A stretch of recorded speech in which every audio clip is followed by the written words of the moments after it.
لله إن الحمد لله نحمده ونستعينه ونستغفره ونؤمن به ونتوكل عليه ونعوذ بالله من شرور أنفسنا ومن سيئات أعمالنا من يهده الله فلا مضل له ومن يضلله فلا هادي له وأشهد أن لا إله إلا الله وأشهد أن محمدا عبده ورسوله يا أيها الذين آمنوا اتقوا الله حق تقاته ولا تموتن إلا وأنتم مسلمون يا أيها الناس اتقوا ربكم الذي خلقكم من نفس واحدة وخلق منها زوجها وبث منهما رجالا كثيرا ونساء واتقوا الله الذي تساءلون به والأرحام إن الله كان عليكم رقيبا يا أيها الذين آمنوا اتقوا الله وقولوا قولا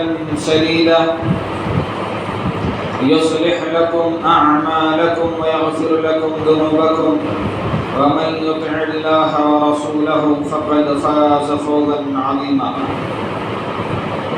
أما بعد فإن خير الحديث كتاب الله وخير الهدي هدي محمد صلى الله عليه وسلم وشر الأمور محدثاتها وكل محدثة بدعة وكل بدعة ضلالة وكل ضلالة في النار. أعوذ بالله من الشيطان الرجيم. بسم الله الرحمن الرحيم.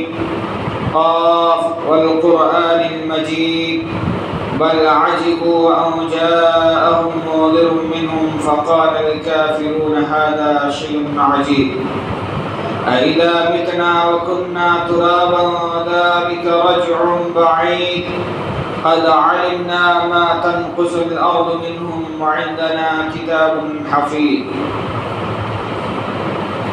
وقال الله تعالى في موضع آخر أعوذ بالله من السميع العليم من الشيطان الرجيم بسم الله الرحمن الرحيم ولا تركنوا إلى الذين ظلموا فتمسكم النار وما لكم من دون الله من أولياء ثم لا تنصرون. وقال النبي صلى الله عليه وسلم انصر أخاك ظالما أو مظلوما. رب اشرح لي صدري ويسر لي امري واحلل عقدة من لساني يفقهوا قولي ربي زدني علما ربي زدني علما اللهم انفعني بما علمتني وعلمني بما ينفعني ورزقني علما. معزز سامعین کرام، حاضرین جمعہ، میرے دینی ملی بھائیوں، خواتین اسلام، بزرگان ملت، سب سے پہلے پہل اس وحدہ لا شریک کی تعریف و توصیف، کبریائی بڑائی جو خالق کائنات مالک ارض و سما ہے، بعدہ درود و سلام نازل ہو تمام انبیاء کرام پر، خصوصاً ہمارے آخری نبی تاجدار مدینہ احمد مجتبیٰ حضرت محمد مصطفیٰ صلی اللہ علیہ وسلم پر. اللهم صل على محمد وعلى آل محمد كما صليت على إبراهيم وعلى آل إبراهيم إنك حميد مجيد. اللهم بارك على محمد وعلى آل محمد كما باركت على إبراهيم وعلى آل إبراهيم إنك حميد مجيد. معزز سامعین اکرام، موجودہ صورتحال میں ہم سے اور آپ سے یہ کوئی ڈھکی چھپی بات نہیں ہے کہ مسلمانوں کی طرف جو ظلم و بربریت کے پہاڑ توڑے جا رہے ہیں، مسلمانوں پر جو مظالم کے پہاڑ توڑے جا رہے ہیں، ہم سے اور آپ سے مخفی نہیں. چاہے عالمی سطح پر لے لیں، پوری دنیا کے اندر مسلمانوں کو زیر کرنے، مسلمانوں کو نیست و نابود کرنے، مسلمانوں کو ختم کرنے، مسلمانوں کو صف ہستی سے مٹانے کی ناپاک کوششیں کی جا رہی ہیں. ملکی سطح پر دیکھ لیں، آپ کو ہر آئے دن یہ خبریں پڑھنے ملیں گی فلاں نے فلاں مسلمانوں پر ظلم و بربریت کے مظالم ڈھائے، فلاں کو قتل کر دیا، فلاں کو مار دیا، فلاں کام کر دیا، یہ آئے دن واقعات رونما ہوتے رہتے ہیں۔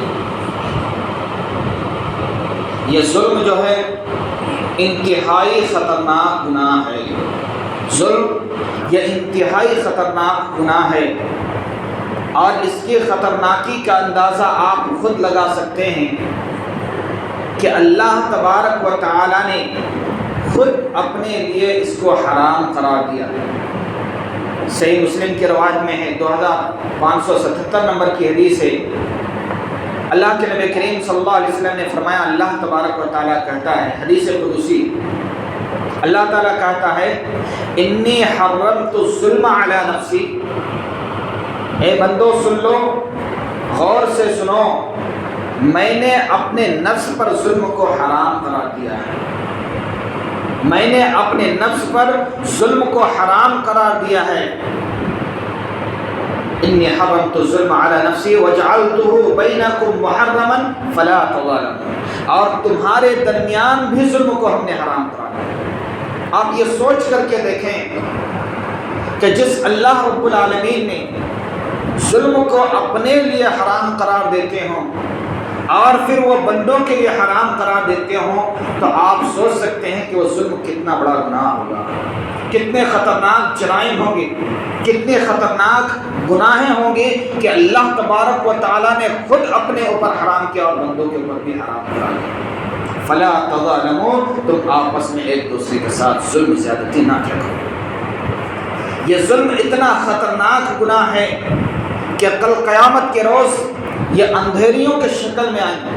صحیح بخاری کی روایت میں 2477 نمبر کی حدیث ہے، الظلم ظلمات یوم القیامہ، یہ ظلم جو ہے قیامت کے روز اندھیریوں کے شکل میں آئیں گے، اندھیرے بن کر کے آئیں گے۔ یہ اتنا خطرناک گناہ ہے کہ اللہ تبارک و تعالی جن گناہوں کی سزا دنیا کے اندر متعین کر دیتا ہے، جن گناہ کی سزا دنیا کے اندر اللہ تبارک و تعالیٰ دے دیتا ہے اور اس کو سزا دیے بغیر وفات نہیں ہوتی، اس دنیا کو چھوڑ کر نہیں جا سکتا، یہ اللہ تبارک و تعالیٰ کا قانون ہے، ان میں سے ایک ظلم بھی ہے۔ جتنے بھی بڑے بڑے ظالم گزرے، ہر ایک کو اللہ تبارک و تعالیٰ نے انجام تک پہنچایا، چاہے وقت کے کتنے بڑے فرعون کیوں نہ ہو جائے، ظلم کیا، اللہ تبارک و تعالیٰ نے اسے اپنے انجام تک پہنچا دیا، اللہ تبارک و تعالیٰ نے اسے ان کے انجام تک پہنچا دیا۔ آپ کوئی بھی ایسا ظالم کا نام نہیں گنا سکتے کہ جنہوں نے ظلم کیا اور اللہ تبارک و تعالیٰ نے اسے سزا نہ دی دنیا کے اندر۔ اللہ رب العالمین کا یہ قانون ہے، یہ اللہ رب العالمین کا قاعدہ ہے کہ جو شخص بھی ظلم کرتا ہے، چاہے وہ ظلم کسی بھی شکل میں ہو، اللہ رب العالمین دنیا کے اندر ان کو سزا دے کر کے رکھتا ہے۔ تاریخ کے حوالے سے آپ کو بات کروں، آپ کو بتلاؤں کہ وقت کا فرعون جو ہے سب سے بڑا ظالم اور جابر شخص تھا۔ انہوں نے ایسے ظلم و زیادتیاں کی جو رہتی دنیا تک یاد رکھی جاتی رہی، اور تاریخ انسانیت نے ایسے بڑے مظالم، ایسے بڑے ظالم بادشاہ نہیں دکھائے۔ ان کے پاس اقتدار تھا، طاقت اور قوت تھی، مال و دولت کی اور خزانے کی کوئی کمی نہیں تھی، لیکن اقتدار کے نشے میں آ کر، اختیار کے نشے میں آ کر، افراد کے کثرت کے نشے میں آ کر انہوں نے ایسا تکبر کیا، ایسا غرور کیا، ایسا ظلم انہوں نے انجام دیا کہ جو کل قیامت تک ایسے مظالم پیدا نہیں۔ انہوں نے بچوں کو ان کے ماں کے کوکھ سے لے کر ماں اور بچوں کو جدا کر دیا اور بچوں کو قتل کر دیا۔ اتنا بڑا ظالم تو کوئی نہیں ہو سکتا۔ ماں اور بچے کو جدا کر دے، اور بچے، نوزائیدہ بچے جو ابھی بچے پیدا ہوئے، جس کی کوئی غلطی نہیں، جس کی کوئی خطائیں نہیں، جو معصوم ہے، ان کو قتل کر دے۔ ان کے کیا گناہ تھے؟ لیکن انہوں نے ایک دو کے ساتھ نہیں، سینکڑوں اور ہزاروں کے ساتھ انہوں نے ایسے کیا، لاکھوں کی تعداد میں انہوں نے بچوں کو ختم کیا، اور کل قیامت تک ایسے ظالم اور جابر بادشاہ نہیں آئے، تاریخ انسانی نے ایسے لوگوں کو نہیں دیکھا۔ اسلام کی تعلیمات دیکھیں، اسلام کی تعلیمات تو یہ بتلاتی ہے کہ ماں اور بچے کو جدا کرنا یہ انتہائی خطرناک جرم ہے۔ ماں اور بچے غلام لونڈیاں ہیں، آپ دونوں کو الگ الگ نہیں بیچ سکتے، دونوں کو ایک ساتھ بیچنا، یہ تو انسان کے ساتھ کا معاملہ ہے۔ شریعت، ہماری شریعت تو یہ بھی بتلاتی ہے کہ اگر کوئی بکری کا بچہ ہے، بکری ہے اور بکری کے چھوٹے بچے ہیں، اس کو بھی آپ الگ کر کے نہیں بیچ سکتے، اس کو بھی آپ الگ کر کے نہیں بیچ سکتے۔ یا وہ بکری کا جو چھوٹا بچہ دودھ پی رہا ہے، آپ اس کو کاٹ کر کے نہیں کھا سکتے، شریعت نے منع کرا دیا، اس سے ان کی ماں کو بڑی تکلیف پہنچتی ہے۔ گائے کے چھوٹے بچوں کو آپ ان کے ماں سے الگ نہیں کر سکتے، جدا نہیں کر سکتے، یہاں تک کہ وہ بڑے ہو جائیں، اپنے قابل بن جائیں۔ یہ شریعت کے اندر بہت بڑا جرم ہے، بہت بڑا گناہ قرار دیا۔ یہ تو شریعت کے جانور اور حیوانات کے سلسلے میں، نباتات کے سلسلے میں، شریعت تو ہماری شریعت یہاں تک کہتی ہے کہ کسی پیڑ کو خواہ بلا ضرورت کاٹا نہ جائے، بلا ضرورت کسی پیڑ کو نہ کاٹا جائے، یہ شریعت منع کرتی ہے۔ آج دیکھیں گرمی کی کتنی زیادہ شدت ہے، درخت کو روزانہ کاٹے چلے جا رہے ہیں، کبھی شجر کاری کی طرف ہم نے توجہ دلائی، توجہ دی ہے؟ ہماری شریعت اور محمد رسول اللہ صلی اللہ علیہ وسلم نے ہمیں یہ تعلیم دلایا ہے کہ اس کے بدلے میں تمہیں شجر کاری کرنی ہے، اس سے فضائیں صاف ہوتی ہیں، اس سے ہوائیں صاف ہوتی ہیں، اس سے گرمی کی شدتیں کم ہوتی ہیں، اور اس سے انسان کی صحت بھی اچھے رہتے ہیں۔ حضرت عبداللہ بن مسعود رضی اللہ تعالیٰ عنہ بیان کرتے ہیں، نبی کریم صلی اللہ علیہ وسلم نے فرمایا، اے عبداللہ بن مسعود، اگر تمہیں اتنی سی مہلت مل جائے کہ تم شجر کاری کر سکو، تم ایک درخت ایک پودا لگا سکو، تو تم ضرور بھی ضرور ایک درخت ایک پودا لگا لیا کرنا۔ آگے نبی کریم صلی اللہ علیہ وسلم نے فرمایا، اگر تمہیں معلوم چل جائے، اگر تمہیں پتہ چل جائے کہ کل قیامت آنے والی ہے، اگر تمہیں معلوم چل جائے کہ 2-3 دن کے بعد قیامت آنے والی ہے، 2-4 گھنٹے کے بعد قیامت آنے والی ہے، پھر بھی تم درخت لگانے سے انکار نہ کرنا۔ تمہارے دلوں کے اندر یہ سوچ نہیں آنی چاہیے کہ میں درخت لگا کر کے کیا کروں گا، کیونکہ قیامت آنے والی۔ ایسے موقع پر بھی شریعت کے تعلیم اور اللہ رب العالمین کے تعلیمات یہ ہیں کہ آپ شجر کاریاں کریں۔ شریعت کے اندر جتنا انصاف کی بات کہی گئی ہے، اگر ان انصاف پر چلا جائے تو کسی پر بھی کوئی ظلم نہیں ہوگا، نہ انسانوں پر ظلم ہوگا، نہ حیوانات پر، نہ نباتات پر، نہ جمادات پر، کسی پر بھی کوئی ظلم نہیں ہوگا، کسی پر بھی کوئی ظلم نہیں ہوگا۔ شریعت کی تعلیمات کی طرف آئیں، ان کو پڑھیں، ان پر غور و فکر کریں۔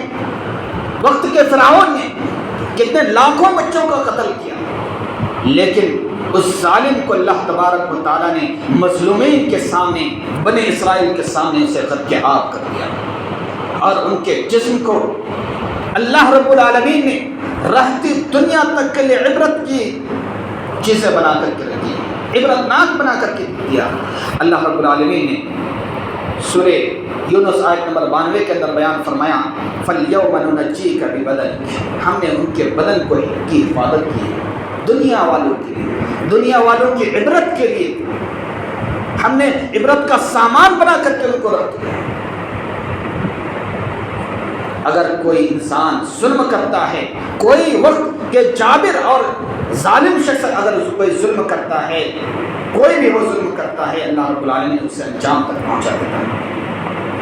نمرود کا واقعہ دیکھیں، نمرود کو کیا کیا اللہ رب العالمین، انہوں نے اپنے آپ کو خدائیت کا دعویٰ کیا تھا، ان کے پاس مال و دولت کی کوئی کمی نہیں تھی، خزانوں کی کوئی کمیاں نہیں تھی، سلطنت کی کوئی کمی نہیں تھی، اقتدار کے نشے میں آ کر، سلطنت کے نشے میں آ کر انہوں نے ایسے ظلم و بربریت کی، اللہ رب العالمین نے ایک معمولی سے جانور کے ذریعے سے بڑھا کر۔ غرض آپ تاریخ کا مطالعہ کرتے چلے جائیں، آپ جتنے بھی ظالم کا نام سنیں گے، جتنے بھی ظالموں کے نام پڑھیں گے، ان کو اللہ تبارک و تعالیٰ نے، ان کو اللہ رب العالمین نے ان کے انجام تک پہنچا کر کے رکھا۔ اللہ رب العالمین نے ان کو ان کے انجام تک ضرور پہنچا دیا ہے، چاہے وہ کتنے بھی بڑے ظالم ہو جائے۔ ابو لہب کو کون فراموش کر سکتا ہے؟ ابو جہل کو کون فراموش کر سکتا ہے؟ حرم کے اندر رہ کر، اللہ رب العالمین کے گھر کے اندر رہ کر، اللہ رب العالمین کے حدود حرم کے اندر رہ کر کے مسلمانوں کو دھمکیاں دے رہا ہے، دیش سے نکالنے، ملک سے نکالنے کی باتیں کر رہا تھا، ملک بدر کرنے کی باتیں کر رہا تھا۔ اللہ رب العالمین نے ان کا انجام کیا کیا؟ یہ ملک سے نکالنے کی کوئی نئی بات نہیں ہے، صرف ابھی کی بات نہیں ہے کہ مسلمانوں کو نکال دیا جائے، یہ تو بہت پرانے سے۔ فرعون کو دیکھ لیجئے، نمرود کو دیکھ لیجئے، شداد کو دیکھ لیجئے، حمان کو دیکھ لیجئے، ابو لہب کو دیکھ لیجئے، ابو جہل کو دیکھ لیجئے، سارے لوگوں نے مسلمانوں کو نکالنے کی دھمکیاں دی، ملک سے ملک بدر کرنے کی دھمکیاں دی، اللہ رب العالمین نے ان کو انجام تک پہنچا دیا۔ لیکن یہ سوچنا ہے کہ اللہ رب العالمین نے ان کی دعائیں کیسے قبول کی، اللہ رب العالمین نے ان کے پکار کو کیسے سنا، ان کی آہ و پکار کو اللہ رب العالمین نے کیسے سنا، کون سے اسباب اختیار کیے تھے۔ آج ہمارے لیے وہی مشعل راہ بن سکتی ہے، آج ہمارے لیے وہی چیز نجات کا ذریعہ بن سکتا ہے، وہی چیز ہمارے لیے نجات کا ذریعہ بن سکتا ہے اگر ہم اس چیز کو اختیار کر لیں۔ قوم شعیب کو دیکھ لیں، حضرت شعیب علیہ السلام کو انہوں نے کہا کہ لَنُخْرِجَنَّكَ يَا شعیب، اے شعیب ہم تمہیں اپنی بستیوں سے نکال دیں گے، ہم تمہیں اپنی بستیوں سے نکال دیں گے، اور لَا تَعُودُنَّ فِي مِلَّتِنَا، یا تم ہماری ملت کی طرف واپس آ رہے۔ یہ کوئی نئی بات نہیں ہے دیش سے نکال دینا، یہ بہت پرانے سے چلی آ رہی ہے۔ ابو لہب کا کیا حشر ہوا، اللہ رب العالمین نے ایک پوری صورت نازل کر دی، تبت یدا ابی لہب وتب۔ اس کا کوئی اقتدار، کوئی مال و ثروت، کوئی جاہ و منصب اور کوئی دولت کوئی کام نہیں آیا، کچھ بھی کام نہیں آیا۔ ظالموں کے پاس اللہ رب العالمین کا جب عذاب آتا ہے ذرہ برابر بھی مہلت نہیں ملتی ہے، اللہ رب العالمین ڈھیل دیتا ہے، چھوڑ دیتا ہے، تو ظالم یہ نہ سمجھے کہ اللہ رب العالمین کے عذاب نہیں آنے والی، ظالم یہ نہ سمجھے کہ اللہ رب العالمین کے عذاب نہیں آنے والی۔ اللہ رب العالمین تو مہلت دے رہا ہے، اللہ رب العالمین تو چھوٹ دے رہا ہے، اللہ رب العالمین جب رسی پکڑ کے کھینچتا ہے تو مہلت نہیں ملتی۔ اللہ تبارک و تعالیٰ نے اسی چیز کو بیان فرمایا سورہ انعام آیت نمبر 45 اور 46 کے اندر، 44 اور 45 کے اندر، فَأَخَذْنَاهُمْ بَغْتَةً فَإِذَا هُمْ مُبْلِسُونَ۔ جب اللہ رب العالمین کا عذاب آتا ہے اچانک ہوندے ہوندے، فَقُطِعَ دَابِرَ الْقَوْمِ الَّذِينَ ظَلَمُوا، اللہ رب العالمین ان قوم کو ہلاک و برباد کر کے رکھ دیتا ہے، نیست و نابود کر کے رکھ دیتا ہے جنہوں نے ظلم کیا۔ ظلم انتہائی خطرناک جرم ہے میرے بھائیوں، لیکن ہمیں سوچنا ہے کہ اس زمانے کے جو ظالم تھے ان کے اندر بھی وہی اوصاف تھے، ملک سے نکال دینے کی بات، مسلمانوں پر ظلم و زیادتی کرنے کی بات، آج کے جو ظالم ہیں ان کے اندر بھی وہی صفت موجود ہے، وہی کام موجود ہے، وہی کارگر، وہی چیزیں موجود ہیں کہ یہ بھی ملک نکال دینے کی بات کرتے ہیں۔ لیکن اس زمانے کے جو مظلومین تھے، جو مسلمان تھے، ان کے اندر جو صفات تھی وہ ہمارے اندر نہیں۔ اس زمانے کے جو مظلومین تھے ان کے اندر جو صفات تھی وہ ہمارے اندر صفات نہیں۔ اگر آج بھی ہم ان صفات کو اپنا لیں، ان صفات کو ہم اپنے گلے سے لگا لیں، اس پر عمل پیرا ہو جائیں، آج بھی ظالم انجام تک پہنچ جائیں۔ لیکن یہ ہمارے اپنے ہاتھوں کی کرتوت کا وجہ ہے، اپنے ہاتھوں کی کمائی کا نتیجہ ہے۔ اللہ رب العالمین ظالم بادشاہ کو ہم پر مسلط کر دیتا ہے۔ یہ ظالم بادشاہ کا آنا، ہم پر ظلم و بربریت کے پہاڑ توڑے جانا، یہ یہ ہمارے اپنے اعمال کا نتیجہ۔ اگر ہم اپنے اعمال کو درست کر لیں، ہم اپنے اعمال کو ٹھیک کر لیں، ہمیں اپنے اندر تقوی شعاری کو پیدا کر لیں، اپنے اعمال کو صحیح اور نبی کریم صلی اللہ علیہ وسلم کے طریقے پر کرنے لگیں، کوئی قوم ہمیں ہرا نہیں سکتی، کوئی قوم ہمیں نیست و نابود نہیں کر سکتی۔ گھبرانے کی بھی بات نہیں ہے، ہمیں زیادہ ڈرنے کی ضرورت نہیں۔ یہ اس دنیا کے اندر جب تک مسلمان ہے تب تک دنیا قائم ہے، یہ بات یاد رکھیں۔ اس دنیا کے اندر جب تک مسلمان جی رہے ہیں، جب تک اللہ اللہ کرنے والے باقی ہے، دنیا قائم ہے۔ جب اللہ اللہ کرنے والے ختم ہو جائیں گے، دنیا آخر ہو جائے گی، پھر اس کے بعد کیا ہوگا؟ قیامت ہی آنا۔ گھبرانے کی ضرورت نہیں، اپنے اعمال کو دیکھیں، بہترین حکمت عملی کو اپنائیں اور اس کے بعد اس پر عمل کرنے کی کوشش کریں، یہ ہمارے لیے ضروری ہے۔ اسی طرح سے آپ دیکھیے کہ موجودہ ملک کے حالات جو ہیں، الیکشن کا وقت ہے، ووٹنگ کیسے کرنی ہے، ہمیں بہترین حکمت عملی اپنانی ہے۔ دیکھیں اللہ تبارک و تعالیٰ نے جو کہا نا کہ تم مشرکوں کو، کافروں کو اپنا دوست نہ بناؤ، ولی نہ بناؤ، لیکن کیا ہوتا ہے کہ ایک ہوتا اخف ضرر اور ایک ہوتا بڑا نقصان، یعنی کوئی ہے جو بہت زیادہ نقصان پہنچانے والی ہے اور کوئی ہے جو کم نقصان پہنچانے والی ہے، تو بڑے کی طرف نہ جا کر کے جو تھوڑا نقصان پہنچانے دے اس کی طرف جائے گا۔ یہ بہترین حکمت عملی اختیار کرنی چاہیے،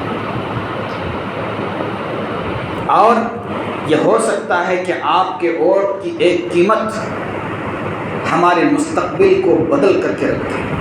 ہو سکتا ہے کہ آپ ایک ووٹ کے ذریعے سے اپنے قوم کی حفاظت کر سکتے ہیں، اپنے قوم کے مستقبل کو سنوار سکتے ہیں، اس لیے اس کی طرف توجہ دینے کی ضرورت ہے میرے بھائیو۔ اللہ تبارک و تعالیٰ نے سورہ ہود آیت نمبر 113 کے اندر فرمایا وَلَا تَرْكَنُوا إِلَى الَّذِينَ ظَلَمُوا فَتَمَسَّكُمُ النَّارُ، کہ وَلَا تَرْكَنُوا إِلَى الَّذِينَ ظَلَمُوا، تم لوگ ان لوگوں کے ساتھ پشت پناہی نہ کرو، ان لوگوں کے ساتھ نہ مل جاؤ جنہوں نے ظلم کیا، جن لوگوں نے ظلم کیا ان کے ساتھ جا کر کے نہ مل جاؤ۔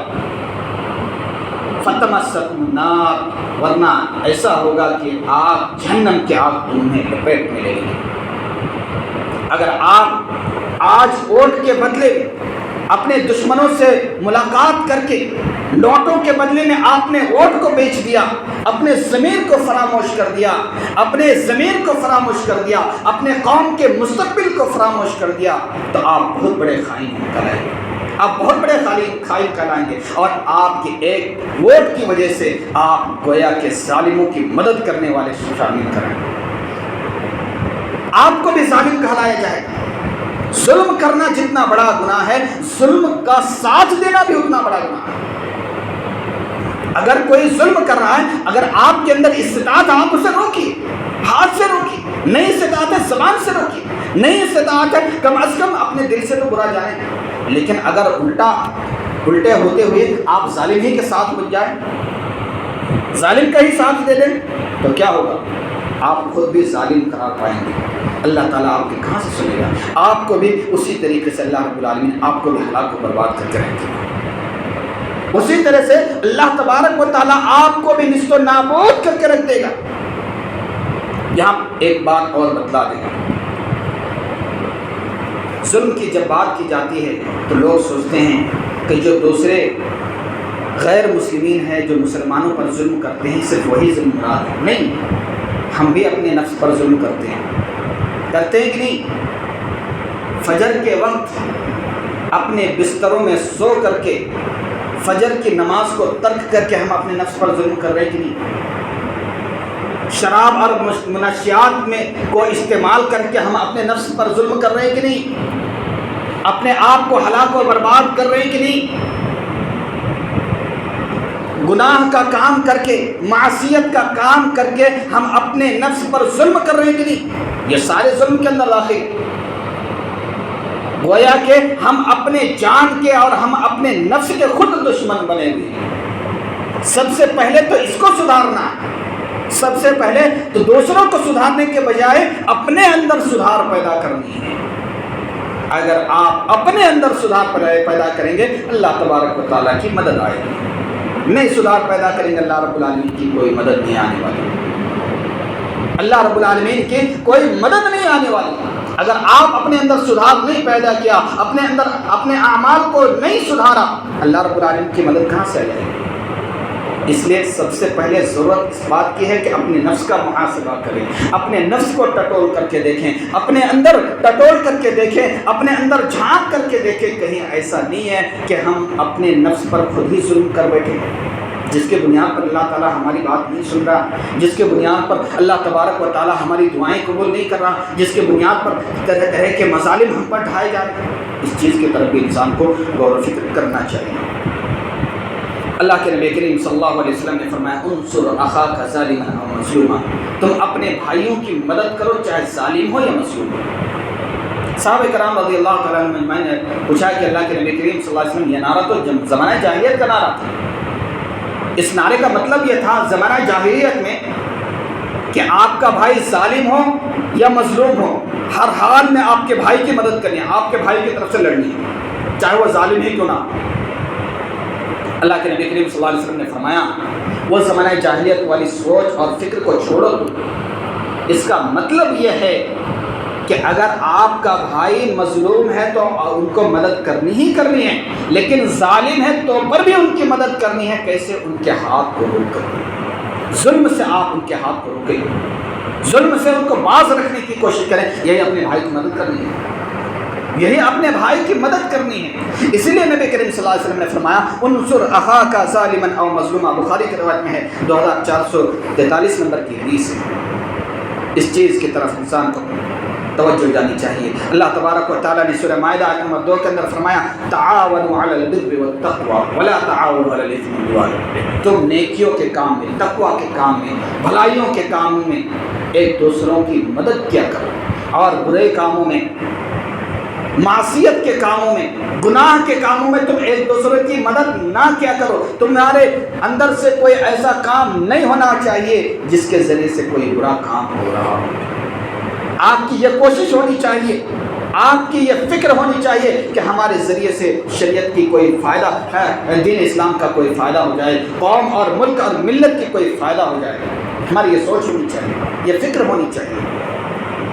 آئیے اب ہم دیکھتے ہیں کہ ہماری ذمہ داری ایسے موقع پر کیا بنتی ہے۔ سب سے پہلی ذمہ داری کہ ہم اپنے عقیدے، ایمان اور توحید کو درست کریں، اپنے عقیدے، ایمان اور توحید کو درست کریں۔ یہ ہمارا سرمایہ ہے، یہ ہمارے اصل سرمایہ اور اصل پونجی ہے۔ اگر ہم نے اس کو ترک کر دیا اللہ تعالیٰ کی کبھی مدد نہیں آ سکتی۔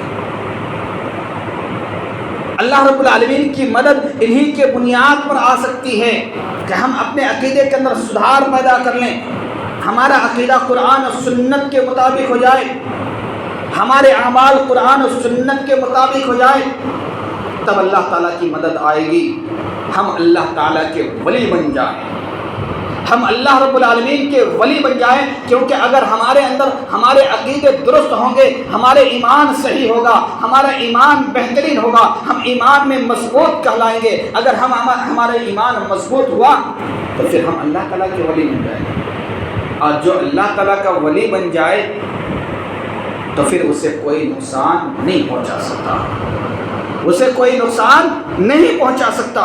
حدیث قدسی کے اندر ہے، نبی کریم صلی اللہ علیہ وسلم نے فرمایا، اللہ رب العالمین نے جب حضرت محمد مصطفیٰ صلی اللہ علیہ وسلم کے رفیق حیات پہلی بیوی حضرت خدیجہ الکبریٰ رضی اللہ تعالیٰ عنہ کا انتقال ہوا، پھر آپ کے چچا ابو طالب کا بھی انتقال ہوا، آپ صلی اللہ علیہ وسلم کو بڑی غم لاحق ہوئی، آپ کو بڑی غم لاحق ہوئی، اور پھر کیا ہوا کہ آپ پر ظلم و زیادتی کے پہاڑ اور زیادہ توڑے گئے، اور زیادہ مظالم کے پہاڑ توڑے جانے لگے۔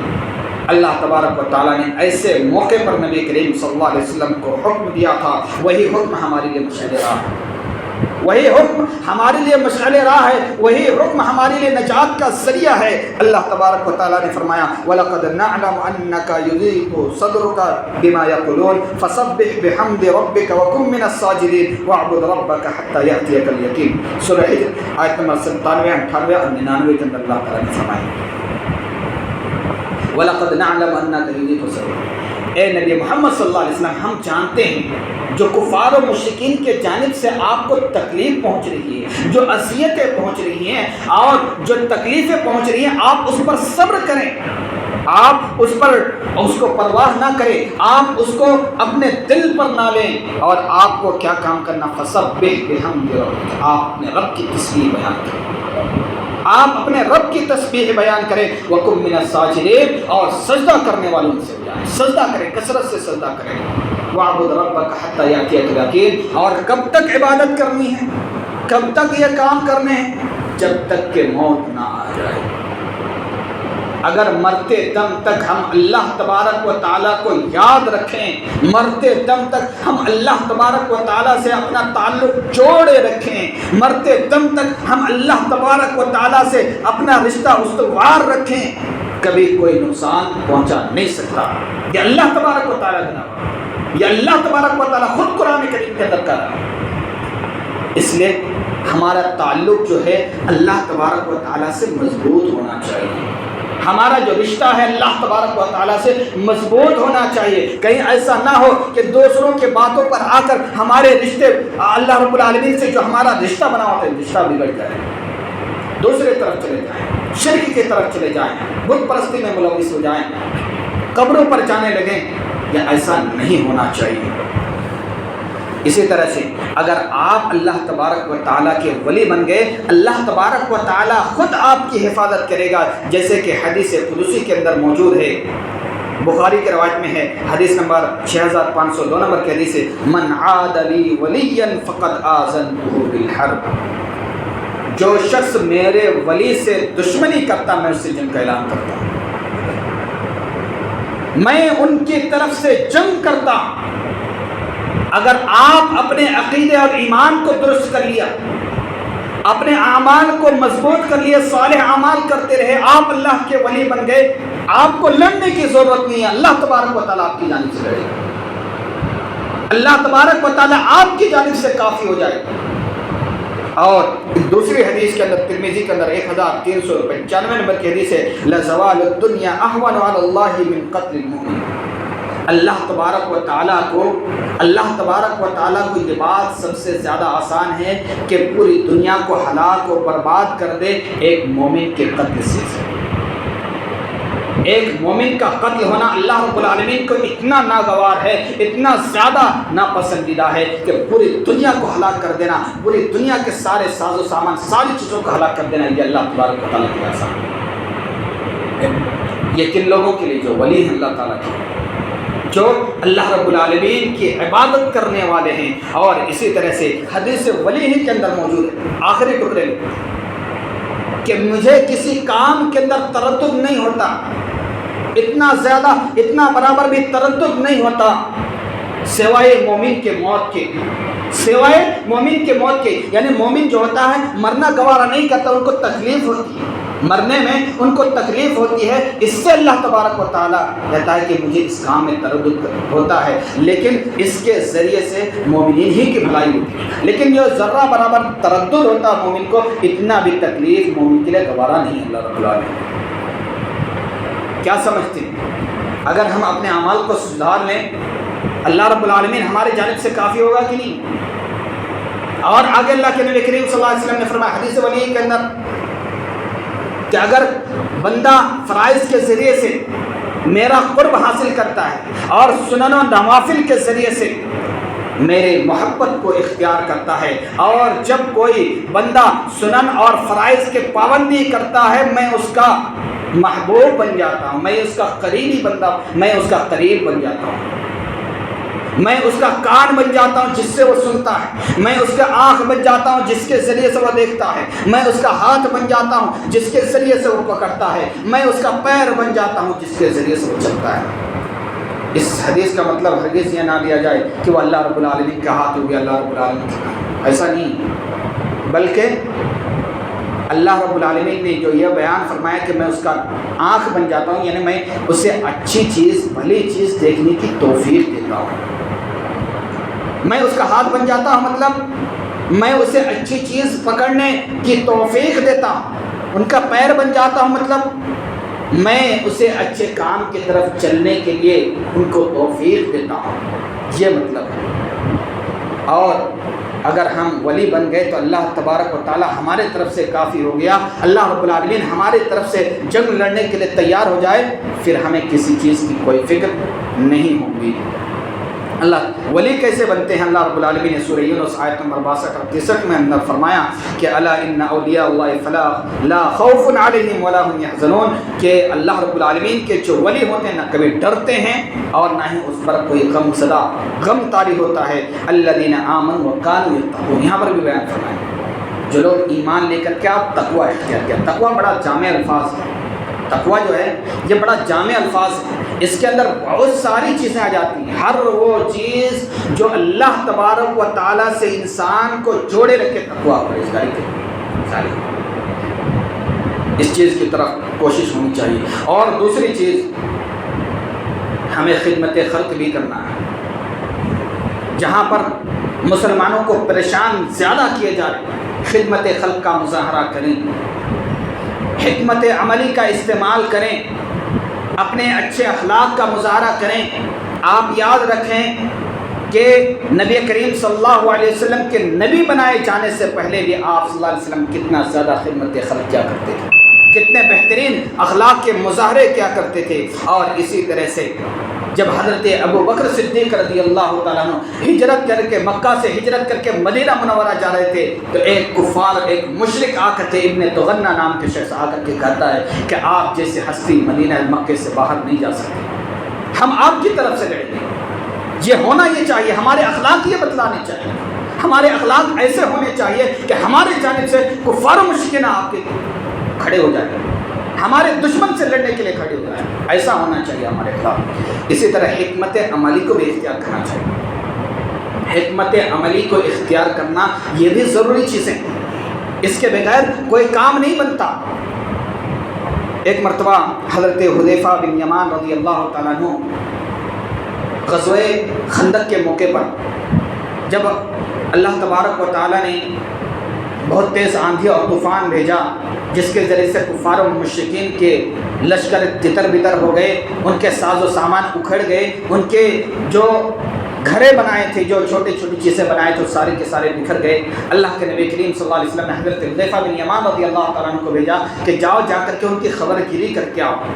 حضرت حذیفہ بن یمان رضی اللہ تعالیٰ عنہ جاتے ہیں اور جا کر کے دیکھتے ہیں تو ابو سفیان بن حرب جو اس وقت مسلمان نہیں ہوئے تھے وہ اپنے پیٹھ سیک رہے ہیں، وہ جا کر کے کھڑے ہو جاتے ہیں، کچھ کفار و مشرکین اور بھی ہوتے ہیں، ان کی خبر گیری کے لیے جاتے ہیں۔ یہ حضرت حذیفہ بن یمان رضی اللہ تعالیٰ عنہ کہتے ہیں کہ ہمارے دل میں ارادہ کیا کہ میں اس کے سینے پر تیر ماروں اور اس کے بعد اس کو ہلاک و برباد کر دوں، لیکن اللہ کے نبی کریم صلی اللہ علیہ وسلم نے ان سے پہلے ہی وعدہ کر چکا تھا کہ تم کسی سے کچھ بھی مت کہنا بلکہ چپکے سے ان کی خبر لے کر کے آنا۔ اتنے میں ابو سفیان کہتا ہے کہ لگتا ہے کہ ہمارے درمیان کوئی مسلمان گھس آیا ہے، لہذا ہر کوئی اپنے پیچھے اور اپنے ساتھیوں کو پہچان لے۔ حضرت حذیفہ بن یمان رضی اللہ عنہ کتنے بیدار مغز تھے، فوراً اپنے دونوں جانب دونوں کے ہاتھوں کو پکڑتے ہیں اور نام پوچھ لیتے ہیں، خود بچ جاتے ہیں، دونوں جانب دونوں کے ہاتھوں کو پکڑ لیتے ہیں کہ تمہارا نام کیا ہے، تم کہاں سے ہو، پھر دوسری جانب جو رہتے ہیں اس کا بھی حکمت عملی کا اختیار کیا۔ اگر ایسے میں ڈرے رہتے تو یہ چیز نہیں ہو پاتی، اس لیے حکمت عملی کا اختیار کرنا بھی ہمارے لیے ضروری ہے۔ لہذا انہی چند کلمات کے ساتھ میں آخر میں اللہ رب العالمین سے دعا کرتا ہوں، اللہ رب العالمین ہم تمام مسلمانوں کو کہنے سننے سے زیادہ عمل کرنے کی توفیق عطا فرما۔ یا اللہ رب العالمین ہم گنہگار ہیں، خطا کار ہیں، اللہ رب العالمین ہمارے گناہوں کو خطاؤں کو معاف فرما۔ یا اللہ رب العالمین تو ہم تمام مسلمانوں کو بہترین طریقے سے تیری عبادت کرنے کی توفیق عطا فرما۔ یا اللہ رب العالمین پانچوں وقت کی نماز جماعت کے ساتھ بجماعت ادا کرنے کی توفیق عطا فرما۔ یا اللہ رب العالمین جو ہمارے اندر کمیاں اور کوتاہیاں اللہ رب العالمین تو کمی اور کوتاہیوں کو دور فرما۔ اللہ رب العالمین جو شخص بھی مریض ہے اللہ رب العالمین تو ان کو شفاء عاجلہ کاملہ کلیہ عطا فرما. اللہ رب العالمین جو شخص بھی پریشان ہے اللہ رب العالمین تو ان کی پریشانیوں کو دور فرما. اللہ رب العالمین جہاں جہاں بھی مسلمان پریشان کیے جا رہے ہیں اللہ رب العالمین تو مسلموں مسلمانوں کی مدد فرما. اللہ رب العالمین تو ہمارے رزق میں تو ہمارے کاروبار میں برکت عطا فرما. اللہ رب العالمین جب تک ہم اس دنیا کے اندر زندہ رہیں ایمان اسلام کے حالات میں رہیں, جب ہمارا خاتمہ ہو ایمان اسلام کے حالات میں ہو. آمین. وآخر الحمد للہ رب العالمین. بارک اللہ لنا و لکم فی القرآن العظیم.